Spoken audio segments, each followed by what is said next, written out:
사랑하는 한빛교회 성도 여러분, 주님의 이름으로 문안드립니다. 이번 주도 계속 힘있게 서는 우리 모두 되기를 소망합니다. 우리가 계속 기다렸던 가을 붕해가 이제 내일로 다가왔습니다. 금요일 저녁, 토요일 날 새벽, 저녁, 그리고 주일 1부부터 3부까지, 그리고 주일 오후 1시 반에 교회 리더십과 또한 모든 성도들과 함께 특강으로 나아갑니다.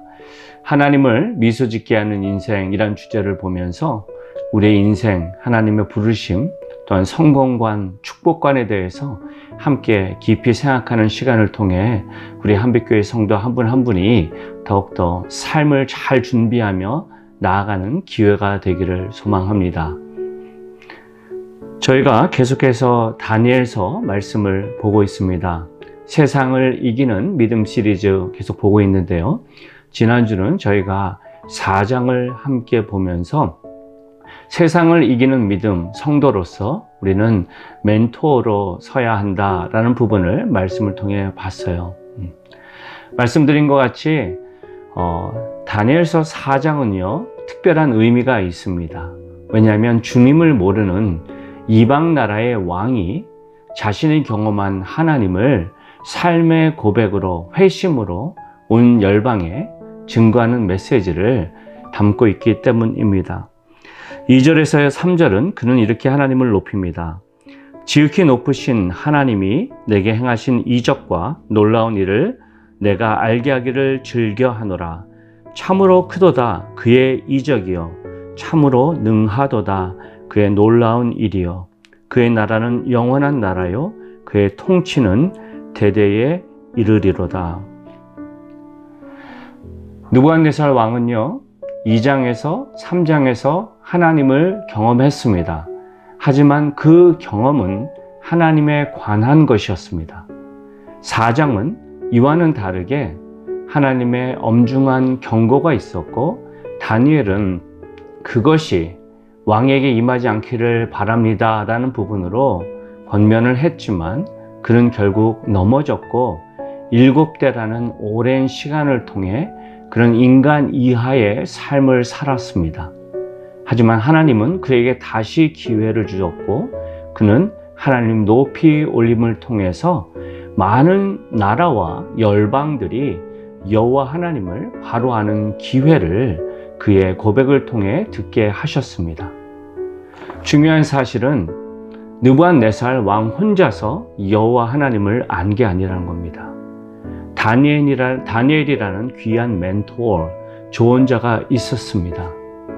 성도가 이 세상을 살면서 가져야 할 모습이 우리는 말씀 속에서 보게 되는데 그것은 멘토로 살라는 것이죠. 멘토를요 사전적 의미로 보면 이렇게 말합니다. 경험 없는 사람에게 오랜 기간에 걸쳐 조언과 도움을 베풀어주는 유경험자 선배가 멘토다. 우리는 이 의미를 통해서 알게 되는 것은요 배운 자나 또한 덜 배운 자라 할지라도 하나님을 삶으로 경험하는 성도라면 주님을 모르는 자에게 멘토로 설 수 있음을 우리는 도전받습니다. 우리는 말씀 속에서 하나님이 기뻐하시는 세상을 향해 멘토로 설 수 있는 3가지의 모범을 봤는데 첫 번째는 믿음으로 사는 은혜의 멘토의 모습은 구별된 멘토로 살아야 한다 말씀드렸어요. 7절에서 8절을 보면 다니엘은요 그와 함께한 직장 동료들과 함께 왕 앞에 서지 않습니다. 그 모습을 통해 우리가 알게 되는 사실은 그는 그들과 구별된 모습으로 섰고 또 그들이 왕 앞에 서서 다시 크레딧을 쌓을 수 있는 기회를 주었음을 보게 됩니다. 인간적으로 봤었을 때 세상에서 인정받았다고 때로는 나의 신앙을 망각한 채 그들과 뒹굴을 수 있는데 다니엘은 박수장이라는 그러한 최고의 권위를 받았음에도 불구하고 하나님의 종으로서 구별된 모습으로 섰음을 보게 돼요. 믿음으로 사는 은혜의 멘토의 모습 두 번째는요, 긍휼의 멘토로 살아야 합니다. 다니엘의 모습을 통해 그가 얼마나 긍휼의 모습으로 세상 안에 섰는지 보게 돼요. 왕의 그 환상의 이야기를 듣고 그는 바로 그 의미를 알았습니다. 19절에 보니까 한동안 놀라며 마음이 번민했다. 그리고 그 환상이 왕이 아니라 왕의 대적에 응하기를 원합니다 라는 말을 통해서 그가 세상 나라 왕을 그냥 의무적으로만 섬긴 것이 아니라 사람을 소중하게 생각했음을 보게 됩니다. 더 놀라운 사실은 그가 단지 마음으로만 불쌍히 여긴 것이 아니라 용기의 모습으로 나아갔다는 거죠. 27절에 보면 그는 이렇게 말합니다. 왕이여 죄를 버리십시오. 가난한 자를 불쌍히 여기십시오. 악한 길에서 떠나십시오. 그러면 혹시 왕의 영광이 더 지속될지 모르겠습니다. 라는 그의 고백을 통해 긍휼의 모습은 단지 불쌍히 여기는 연민 정도가 아니라 도와주는 모습임을 보게 돼요. 우리는 그의 메시지를 통해 긍휼의 메시지, 세상 안에 살면서 보여야 할 긍휼의 메시지 두 가지를 보게 되는데, 첫 번째는 하나님을 무시하는 교만을 회개하라는 겁니다. 두 번째는 하나님이 참 심판자이심을 알라는 겁니다.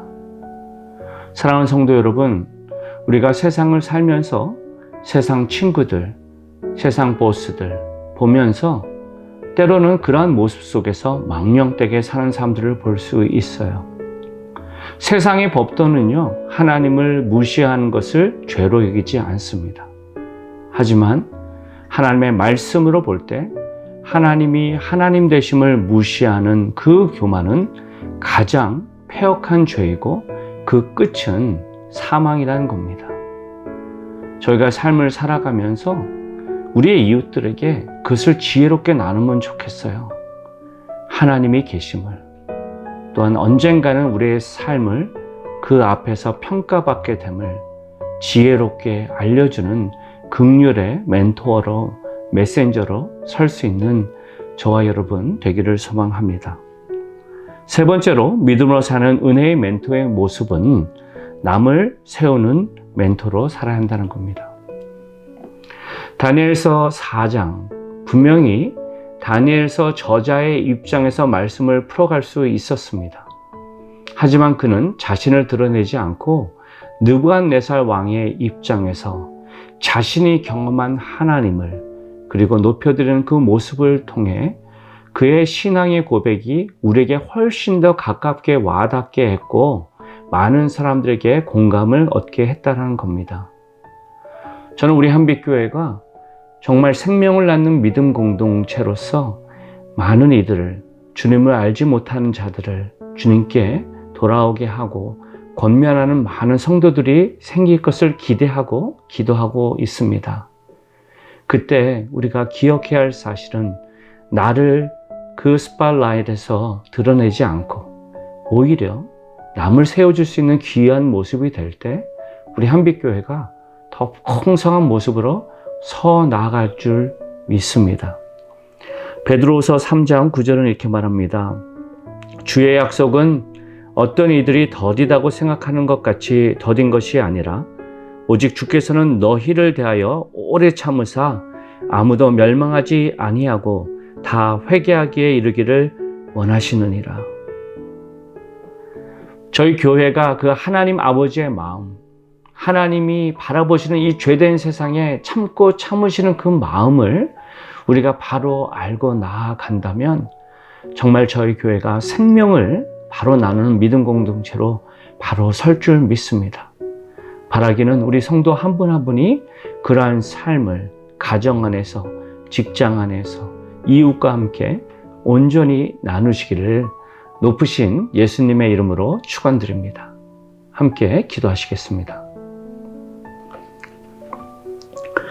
참 좋으신 아버지 하나님, 주님의 크신 은혜를 감사드립니다. 생명 되신 주님을 찬양합니다. 우리의 연약함 가운데서도 주님이 우리를 만나주시고 경험케 하시고 알게 하심을 감사드립니다. 주님께서 보이신 그 은혜의 감격은 나만을 위한 것이 아니라 아직 주님을 알지 못하는 이웃과 세상을 향해 전할 사명이 있음을 말씀 속에서 보게 하심을 감사합니다.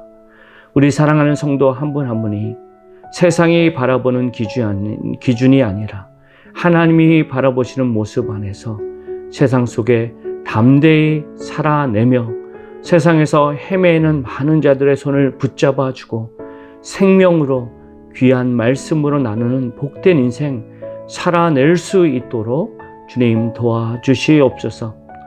주님 감사합니다. 내일부터 있을 부흥회를 기대합니다. 우리 김영훈 목사님 주님께서 붙잡아 주시고 종에게 주신 귀한 은혜의 말씀이 한빛교회에 증거될 때 우리 모두가 아멘으로 화답하고 더욱더 우리 교회가 힘있게 서는 축복의 시간이 될 수 있도록 많은 성도들이 함께 동참하며 서 나아갈 수 있도록 주님 도와주시옵소서. 모든 영광을 주님께만 올립니다. 사랑이 많으신 예수님 이름으로 기도합니다. 아멘. 사랑하는 성도 여러분, 이번 남은 한 주도 주 안에서 승리하십시오. 사랑합니다.